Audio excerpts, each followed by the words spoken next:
Pai, em nome de Jesus, bendizemos o teu santo nome, glorificamos, Pai, a tua presença.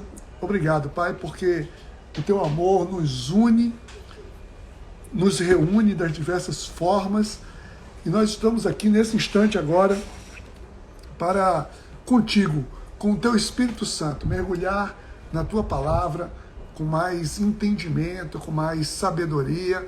Então vem, Pai, agora traz a cada um de nós entendimento da tua palavra.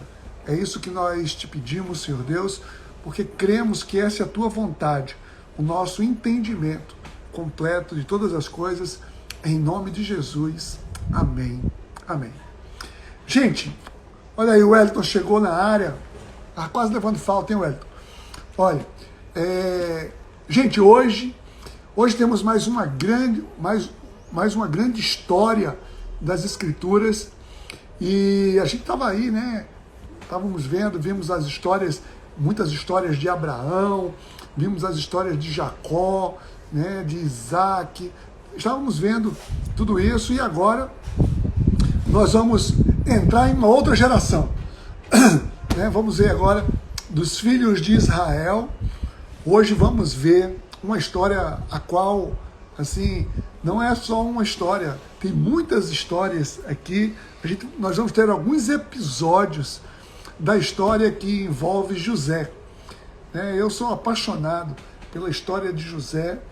A história de José é uma das minhas preferidas nas Escrituras, tá? E aí nós vamos ver alguns desses episódios.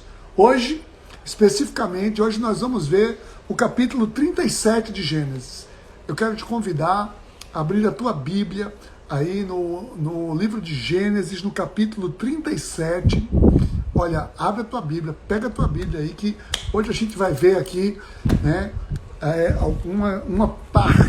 primeira parte da história de José, esse cara fantástico, né? José realmente é alguém que muito me inspira, tá? Então, aqui nós estamos no capítulo 37 de Gênesis, só passando aí, dando uma recapitulada, como é que a gente chegou aqui, como é que o capítulo 37, ele é 37 porque tiveram 36 antes, né?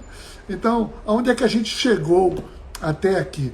Aqui a gente viu a história de Jacó. Jacó era o pai, né, de José, e Jacó, ele tinha saído lá para as terras de Labão, lá para o lado da Mesopotâmia, tudo, e retorna. E agora, Jacó, ele está voltando para a terra do seu pai, e mais uma vez ele retorna, tem uma direção de Deus. O capítulo 35, ele mostra que Jacó retornou para Betel, aquele lugar onde ele tinha tido uma experiência com Deus, tudo, parará.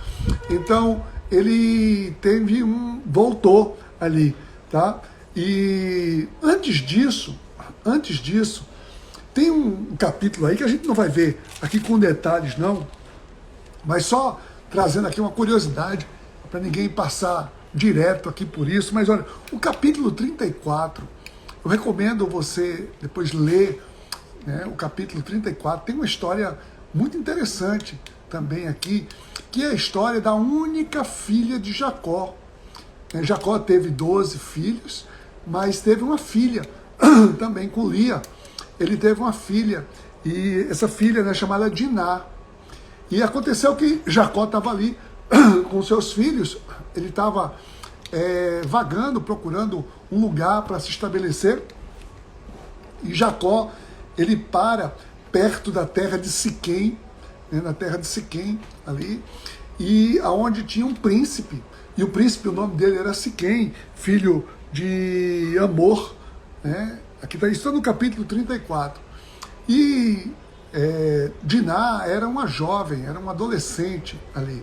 E diz o texto, uma coisa que não era muito comum, ela sai para ver as mulheres da cidade, os hábitos das mulheres da cidade. E Siquém, ele se encontra com Diná, e ele, né, diz que ele a usou, né, e tem umas versões que diz a violentou, já teve relações com ela. E aquilo gerou uma fúria em todos os irmãos de Diná, em todos os filhos de Jacó. Mas Siquém, ele estava apaixonado, ele se apaixonou. Né? É uma história de amor proibido. Ele se apaixona por Diná e vai lá pedir para Jacó que quer casar com ela, quer casar. E os irmãos dizem assim, que história é essa? Você desonrou a nossa irmã aqui, coisa e tal. E ele diz, olha, eu quero reparar, diga o valor que for, o dote que vocês quiserem, eu pago. E assim, e Diná tinha ficado lá na casa de Siquém, né? Não parecia prisioneira, não, parecia também apaixonada, né? Então o texto não deixa isso muito claro. Mas tem essa breve história aí no capítulo 34. Hoje é 2 em 1, né? Vou dar rapidinho aqui essa história de Diná. E aconteceu que os filhos de Jacó, eles fizeram o seguinte, eles chegaram ali e disseram, olha, tudo bem, a gente até permite, mas só que vai ter o seguinte, não seria lícito a nossa filha casar com alguém que não é circuncidado. Então, nós podemos, que o Siquém e o seu pai Amor, ele pegou o seguinte, ó, vocês estão aqui, venham para a nossa cidade, juntem-se a nós, deem as suas filhas aos nossos filhos, peguem as nossas filhas, façam negócios aqui. Então ele propõe que eles fossem se estabelecer lá naquela região. Tá? E aí, os filhos de Jacó, eles tramaram ali o seguinte, eles disseram o seguinte, olha, para que isso aconteça, é necessário que vocês e todos os homens da cidade sejam circuncidados. Porque é o nosso costume, tudo, parará, e falou disso. E aí, Siquém estava tão apaixonado, que ele era o príncipe daquela cidade, né, um povoado. Ele era o príncipe daquele povoado ali, e ele diz, tudo bem, eu topo. E ele manda, determina, e todo mundo concorda, diz, olha, esse pessoal que está chegando aí com caravanas, eles têm muitos bens, os bens deles vão ficar todos aqui conosco também, vão fazer comércio aqui, mas só que todo mundo tem que ser circuncidado. E aconteceu que todos os homens foram circuncidados. E diz o texto que quando eles estavam todos circuncidados, ainda convalescendo ali, porque é adulto, né? Homem, sabe como é que é? Homem é frouxo, né? Para uma cirurgia qualquer, por mais que seja uma coisa simples ali, mas estavam todos debilitados. Então, 2 dos filhos de Jacó, eles entram lá, eles vão lá na terra de Siquém, e eles matam a espada. Eles matam, pega todo mundo desprevenido, tá? Então foi Simeão e Levi. Eles vão lá e matam todos os homens. Matam todos os homens. Saem matando tudo e levando as mulheres, levando os bens, levando as coisas, levando tudo. E quando chegam lá para Jacó diz, rapaz, o que vocês fizeram? Vocês trouxeram maldição para mim e todos os outros povos ali, porque os siquemitas eram ali da região de Canaã. Os outros povos, quando souberem disso, vão vir atrás de mim, aqui vão matar. E Jacó então foge daquele lugar, né? E tem um sentimento muito ruim e vai ali. Então Jacó, é nesse contexto que Jacó volta a Betel para restabelecer com Deus ali todo o pacto e assim Jacó pedir proteção por causa daquilo tudo que os seus filhos tinham feito, tudo, enfim, mas aconteceu exatamente isso, tá? Então depois disso, Isaac, né, o pai de Jacó tinha morrido e Raquel, a sua esposa preferida, a preferida de Jacó, tem mais um filho, nasce o filho Benjamim e ela morre também. Então, nasce aqui o seu 12º filho. Tá? Então, esse é o capítulo 35 que mostra esse retorno. Por que ele retornou a Betel? Porque ele estava fugindo das terras de Siquém por causa desse problema que teve lá, quando 2 de seus filhos decidiram matar para vingar, né, a sua irmã, que tinha sido ali violentada, que tinha sido tomada por um príncipe ali de Siquém, tá bom? Mas vamos lá. Então depois disso, contextualizado, então a história de Diná entrou como um bônus aqui, né? Então essa é a história lá do capítulo 34 e 35 foi a volta para Betel, tá? Mas o capítulo 36 só fala da questão dos descendentes, quem foram todos os descendentes de Esaú. Então mostra lá toda a descendência de Esaú. A gente não vai parar por aqui não, mas vamos entrar finalmente no capítulo 37, tá? Que o capítulo 37 começa a história de José. E esse começo da história de José é um começo assim muito delicado, né? A história de José. José era ali o filho, né? Um dos filhos, o filho mais velho da principal esposa de Israel, né? O filho de Rebeca. E ele, naquele momento, ele tem ali, né, os seus irmãos têm um ciúme de José, e José tem uns sonhos ali, né, que os seus irmãos não gostam muito. Os sonhos de José, eles têm ali meio que um ciúme de José, e os seus irmãos tramam para matar José, mas depois decidem não matar, vende ele como escravo, e ele é vendido, passa ali o povo de Midian, passam os midianitas com os ismaelitas, levam ele cativo lá para Israel. Esse é essa tragédia no início da vida de José. Mas eu quero ver exatamente esse capítulo 37, né, que traz para a gente aqui José, um sonhador, né? O capítulo 37. Ana Regina até me ajudou aqui, botou aqui, eu vou até fixar. Pronto. Os sonhos de José. José é um sonhador. Gênesis capítulo 37. Olha só. Pessoal, eu vou ler aqui então o texto de Gênesis 37.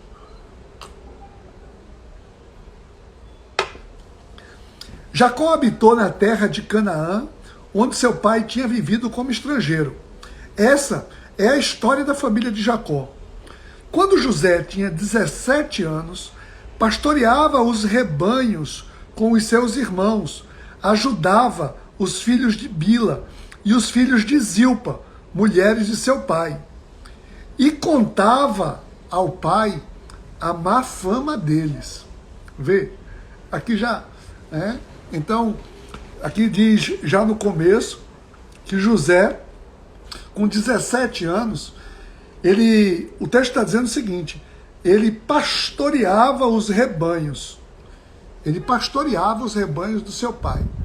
E ele estava ali com os seus meio-irmãos, né, os filhos das suas das concubinas do seu pai, seus meio-irmãos ali, seus irmãos, né?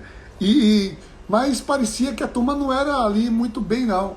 Né? Tanto que José contava ao pai a má fama deles.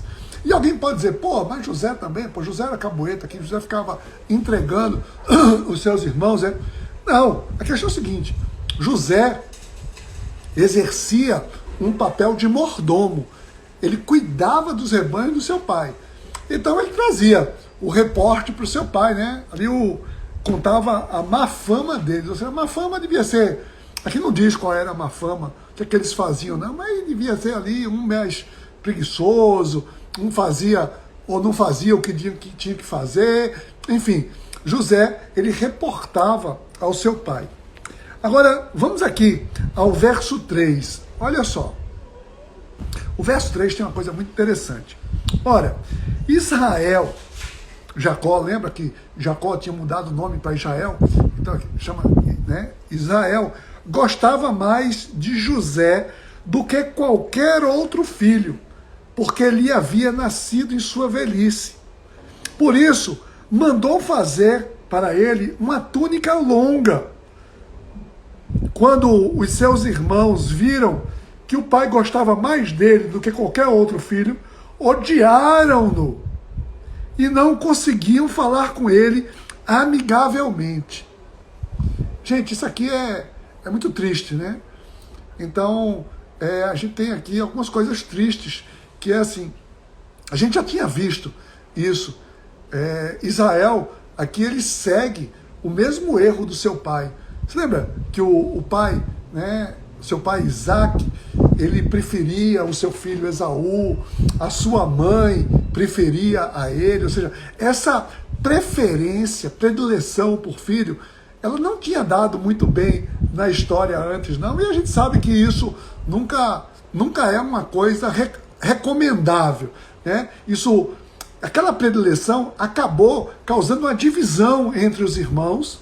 Jacó e Esaú se dividiram e eles, né, tiveram uma grande desavença e se afastaram. Agora, aqui também, na descendência de Jacó, a descendência de Israel, vai causar uma grande divisão entre seus irmãos, também por uma desavença causada por predileção. Percebe aqui que a história ali meio que se repete, né? Assim, aquele negócio, a gente precisa entender, né? Feridas não curadas, né? Elas se repetem. Coisas que não foram tratadas acabam se repetindo, tá? Então, no versículo 5 em diante, a gente vai ver propriamente aqui o quê? O sonho, primeiro sonho de José. Quando José estreia como um sonhador, né? Aqui agora é a estreia de José na categoria de sonhador. Na verdade, revelações em sonho. José tinha revelações bacanas em sonho. Olha só, diz assim, o verso 5. O verso 5 diz, certa vez, José teve um sonho, e quando contou aos seus irmãos, eles passaram a odiá-lo ainda mais. Gente, os irmãos já morriam de ciúme de José. E aí, quando José conta o sonho, diz que os seus irmãos passaram a odiar ele ainda mais. Sabe por quê? Olha só. Verso 6.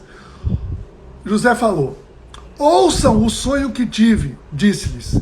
Estávamos amarrando os feixes de trigo no campo, quando o meu feixe se levantou e ficou em pé, e os seus feixes se ajuntaram ao redor do meu e se curvaram diante dele.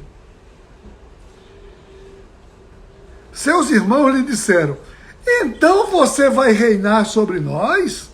Quer dizer que você vai nos governar? E o odiaram ainda mais por causa do sonho e do que ele tinha dito.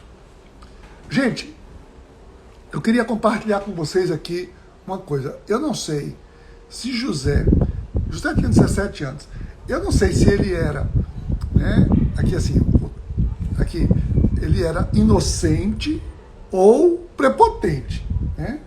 Aqui, eu não estou abstraindo da história, aqui. Só o simples fato, ele percebia que os seus irmãos, ou ele estava provocando os seus irmãos, ou ele era muito inocente. Era muito inocente, porque ele sabia que seus irmãos tinham ciúme dele, ele tem um sonho, e aquele sonho o coloca numa situação de superior aos seus irmãos, e ele vai contar para os seus irmãos. Vê, seus irmãos ficaram ali enlouquecidos, né? E aí, teve mais, vê só, verso 9, viu? Vê só. Depois ele teve outro sonho e contou aos seus irmãos. Ou seja, pô, mas vai ver, né? Ele tinha aquele sonho, ele tinha um sonho e tinha que contar, né? Então, ele tinha um sonho, ele tinha que contar. Vê, tive outro sonho. E desta vez, o sol, a lua e 11 estrelas se curvavam diante de mim. Quando o contou ao pai e aos irmãos, o pai o repreendeu e disse, que sonho foi esse que você teve? Será que eu, sua mãe e seus irmãos viremos a nos curvar até o chão diante de você? Assim, seus irmãos tiveram ciúme dele. O pai, no entanto, refletia naquilo tudo. Gente, olha só, os irmãos ficaram, né, enlouquecidos. Enlouquecidos. José chega, primeiro os feixes, lá, os irmãos se curvando diante dele. Depois era o sol, a lua e as estrelas, tudo se curvando diante dele. Pô, Deus já estava trazendo para ele aqui, né, uma visão do que é que Deus iria fazer com ele, como Deus iria preservá-lo. Mas ele, ali, inocentemente, ou seja, sem saber o que aquilo ali significava, ele vai falar para seus irmãos e vai falar para seu pai. E seu pai ficou matutando aquilo lá, refletindo, ou seja, aí que Israel foi perguntar a Deus o que isso aqui significa. Tá? Mas aí, depois disso, né, vamos seguir aqui, no verso 12, diz o seguinte: os irmãos de José tinham ido cuidar dos rebanhos do seu pai perto de Siquém. Olha, Siquém era aquele lugar onde eles tinham saído de lá, né, assim, que tinham matado todo mundo, mataram todos os homens lá de Siquém, levaram a propriedade. Então eles foram lá para perto de Siquém. Tá? Então na região de Canaã, eles foram lá para perto, lá para Siquém, perto de Siquém. E Israel, ali, ele ficou preocupado com seus filhos lá. Disse a José: como você sabe, seus irmãos estão apacentando os rebanhos perto de Siquém. Quero que você vá até lá. Né? Sim, senhor, respondeu ele. Disse-lhe o pai: vá ver se está tudo bem com seus irmãos e com os rebanhos, e traga-me notícias. Jacó o enviou quando estava no vale de Hebrom.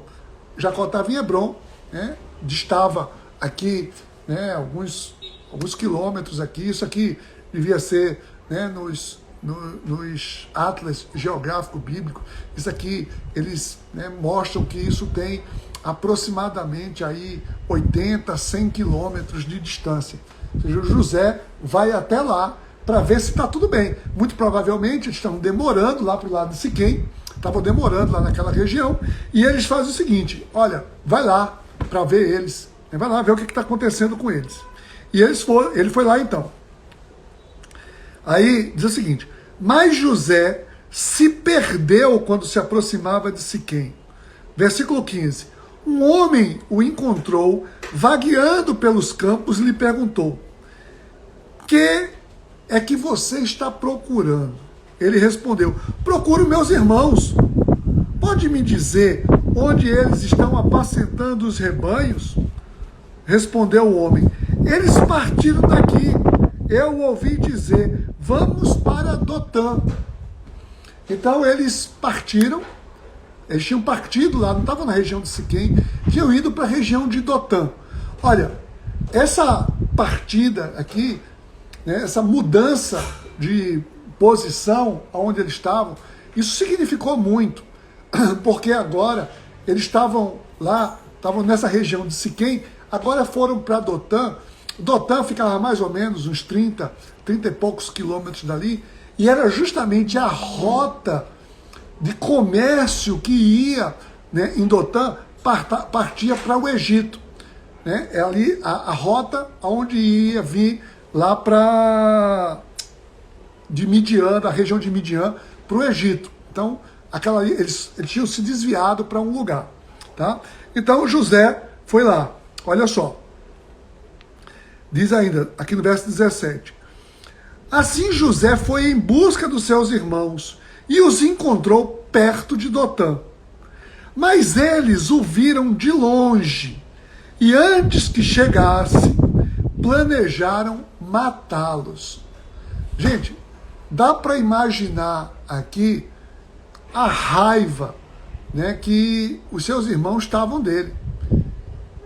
José está chegando e quando os irmãos estavam lá, os irmãos já estavam há muito tempo lá, eles já deviam ali estar. Ninguém vê uma pessoa assim, vamos matar aquele cara. Não. Eles deviam estar ruminando isso. Eles deviam estar, né, dizendo: ah, pai, tá vendo mais José? José fica lá, a gente tá aqui ralando, José tá lá, o queridinho tá lá com o papai, coisa e tal, filhinho do papai, não sei o quê, aquele cara, não sei por... Ou seja, ali devia estar acontecendo entre eles, né, um comentário geral. Você viu aquele sonho? Que absurdo, quem aquele cara pensa que é? E eles deviam estar ruminando aquilo lá. Aquilo ali devia estar, assim, borbulhando neles. Eles deviam estar ali, assim, é um sentimento que eu não sei descrever. Mas sabe quando a pessoa está ali e está longe de outro e só fica pensando ali, fica falando e se alimentando daquele mal, se alimentando do mal, se alimentando do mal. Quando você vê a pessoa, você quer matar aquela pessoa. Porque você não está na história real, você está na fantasia da sua cabeça. Você pegou elementos da história real, traz para a sua cabeça e fica aqui, ó, se alimentando. Foi isso que os irmãos de José estavam. Naquele momento eles estavam se alimentando do ódio. Isso é muito perigoso, quando as pessoas se alimentam do ódio. Eles estavam ali se alimentando, né? E aí eles planejam, desejam matar. O verso 18 diz logo. Planejavam matá-lo. Eles estavam ali, né, enlouquecidos. Aí, ó, olha só o deboche, quando no verso 19, acompanha comigo aqui o deboche, diz assim, lá vem aquele sonhador, né? Diziam uns aos outros. Ou seja, eles estavam com muita raiva de José. Eles estavam, assim, possessos, né? Mas assim, é agora. Vamos matá-lo e jogá-lo num desses poços. E diremos que um animal selvagem o devorou. Veremos então o que será dos seus sonhos. Gente, os caras estavam tramando matar José, e quando o viram lá, disseram, olha aí, ele veio, é agora que a gente vai matar. E ainda tramaram o seguinte, porque uma coisa, você fazer uma coisa e assumir, não, eles pensaram, né, sabiam que estavam fazendo uma coisa errada, e disseram, vamos matar e vamos simular, vamos dizer que ele foi morto por animais. Ou seja, matar e mentir. Matar e mentir. Tá? Então eles estavam aqui, ou seja, estavam cheios de perversidade na mente. Eles queriam matar e mentir. Tá? Verso 23, acompanha comigo. Chegando José, seus irmãos lhe arrancaram a túnica longa. Ou seja, lembra que a túnica longa foi lá que Israel deu para José? Né? Uma túnica longa, assim, devia ser uma túnica bonita. Então eles tinham, né, tanta raiva, que quando eles pegaram logo, eles rasgaram logo a túnica. Ó, isso aqui, ó, né? Rasgaram logo. Agarraram-no e jogaram no poço, que estava vazio, sem água. Né? Não, antes disso, eu estou já... Peraí. Eu pulei aqui. Verso 21, vamos para o verso 21, antes. Quando Rúben ouviu isso, ou seja, seus irmãos falando em matar, tentou livrá-lo das mãos deles, dizendo, não lhe tiremos a vida. E acrescentou, não derramem sangue, joguem-no no poço no deserto, mas não toquem nele. Rúben propôs isso com a intenção de livrá-lo e levá-lo de volta ao pai. Ora, Rúben era o mais velho. E ele sabia o seguinte, né? O seu pai ia cobrar dele. E Rúben disse, opa, não, matar não. Vocês estão cheios de ódio aí. Aí Rúben tenta dar uma aliviada ali. Diz, faça o seguinte, joga ele num poço, que ele não vai ter como sair. Pronto. Depois, né? E os caras, tudo bem, toparam. Vamos fazer isso aqui, a gente só joga no poço. Mas Rúben estava pensando, depois, eles estavam ali cuidando dos rebanhos, né? Depois eu volto aqui no poço, tiro ele e levo para meu pai. Pronto. Rúben achou que estava resolvida a questão. Tá?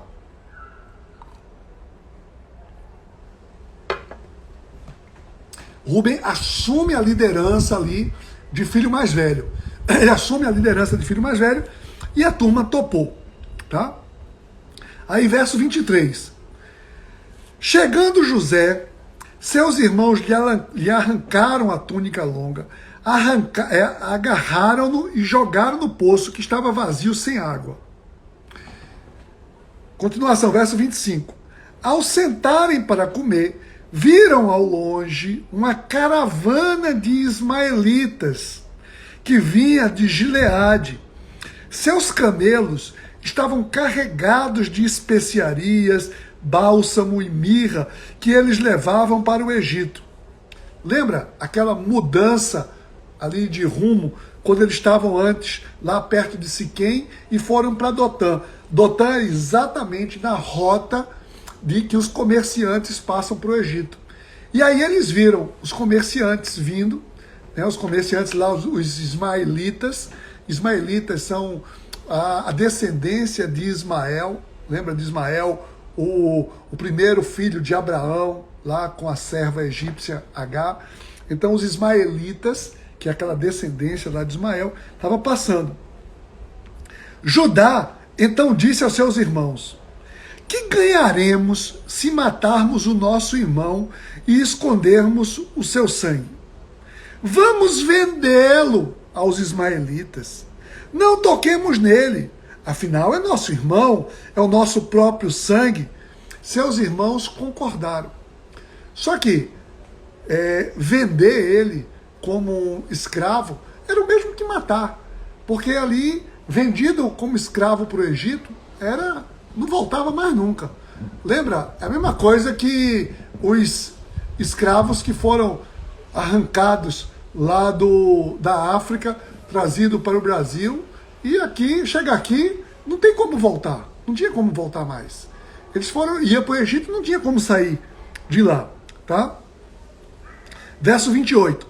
Quando os mercadores ismaelitas de Midian, né, eles eram midianitas misturados com os ismaelitas, eram os ismaelitas que viviam nas terras de Midian, se aproximaram, seus irmãos tiraram José do poço e o venderam por 20 peças de prata aos ismaelitas, que o levaram para o Egito.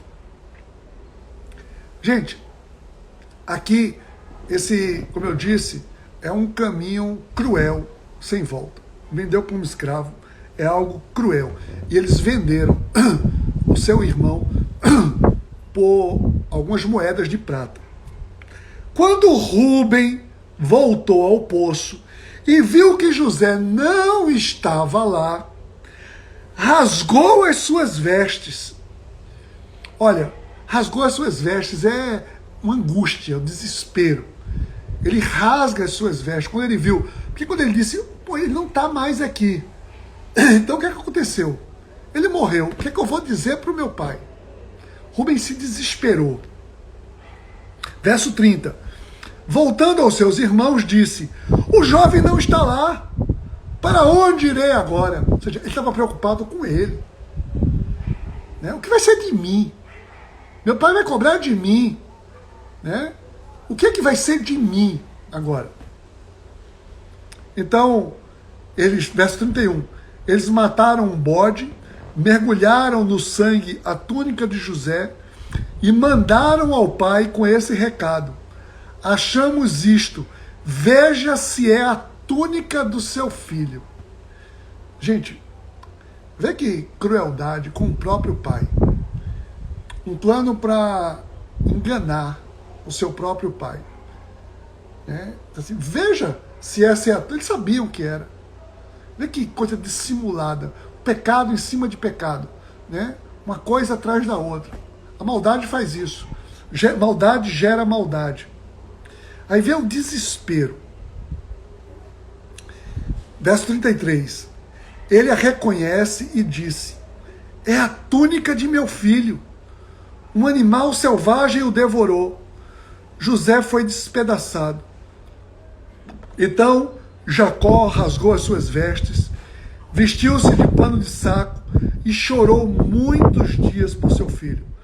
Todos os seus filhos e filhas vieram consolá-lo, mas ele se recusou a ser consolado, dizendo: não, chorando descerei à sepultura para junto do meu filho. E continuou a chorar por ele.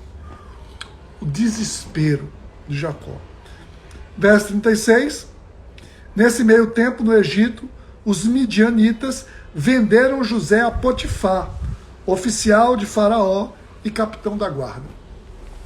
Gente, essa é a história aqui do capítulo 37, como começa o drama de José. E aqui a gente pode tirar, né, algumas lições disso. O que a gente poderia tirar de lições de uma situação como essa? A gente poderia ver que, como lição para a nossa vida hoje, que essa história de preferência por filho pode causar muito problema. Olha, eu tenho visto tantos exemplos de filhos ali verdadeiramente traumatizados, né? Traumatizados porque viram em seus pais, porque é o seguinte, a preferência a outro filho, para quem não é preferido, não significa simplesmente a falta de preferência, significa rejeição. Então todos os outros se sentiam rejeitados. E às vezes, você admirar um filho, né? Liz, pô, quem não admira seus filhos? Eu admiro meus 3 filhos. Mas você, eventualmente, quando está admirando um filho, o sentimento que está passando para os outros é de rejeição. Isso é muito comum. Né? É muito comum a gente ver isso em famílias. Então, aqui a gente precisa ver, né, esse sentimento de predileção. E assim, e foi um erro repetido. Né? Jacó tinha vivenciado esse sentimento. Né? O seu pai preferia o seu outro irmão. Percebe aqui que tristeza? Né? Então ele foi vítima, ele tinha Jacó tinha essa marca no seu coração. E ele repete e faz a mesma coisa.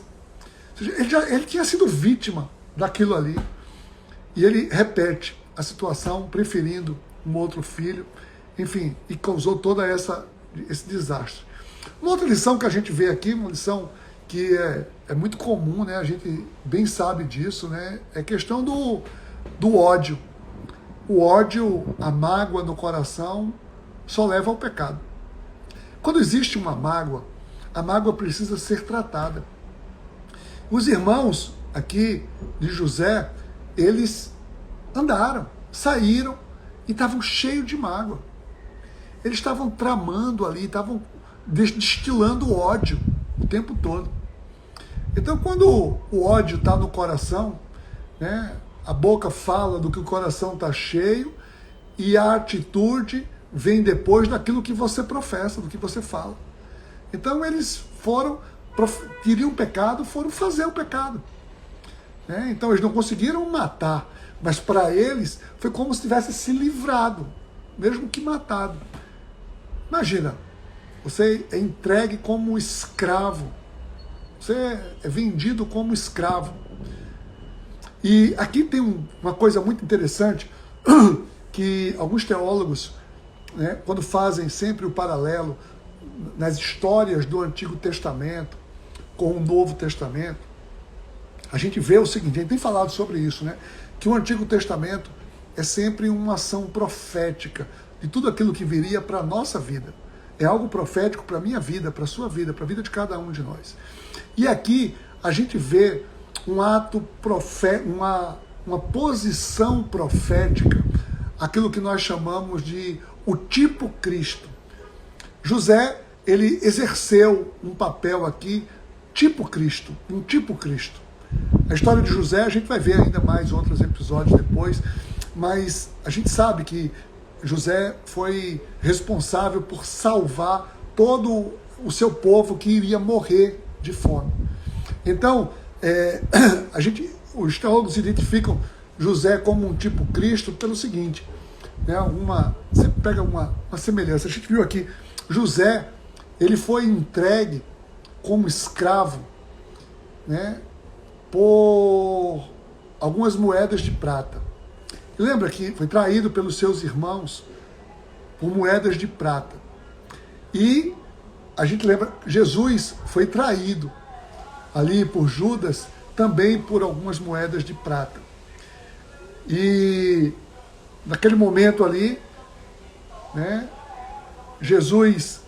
José foi dado por morto.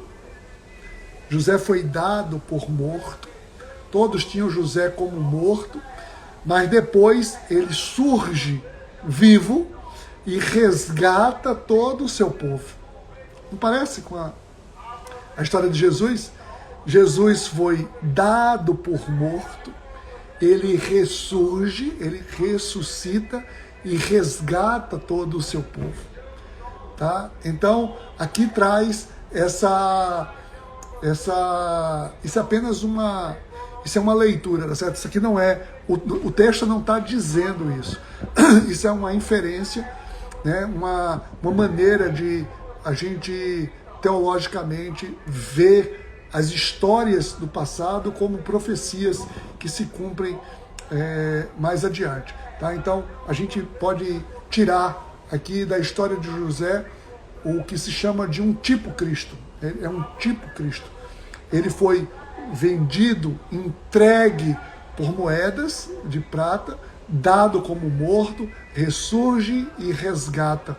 Tá? Então, que a gente possa, né, ver nessas histórias algo que está além de uma simples história do passado, uma simples história de algo que aconteceu no passado, mas algo que traz lições, algo que é muito presente para a nossa vida hoje. Tá bom, gente? Espero que essa história de José aí também encante a sua vida, o seu coração, como o meu encanta, como eu me apaixono. Tá bom? Então, Valéria está perguntando se amanhã continua. Claro que continua. Amanhã a gente vai lá para a casa de Potifar. Né? Amanhã José chega lá no Egito. O que é que acontece com José no Egito? José, coitado, teve boa vida não.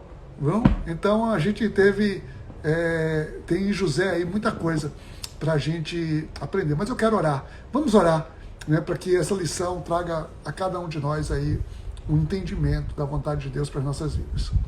Pai, em nome de Jesus, bendizemos o teu santo nome e louvamos, Pai, por cada uma dessas histórias, mas sobretudo hoje que essa história de José traga a cada um de nós um entendimento.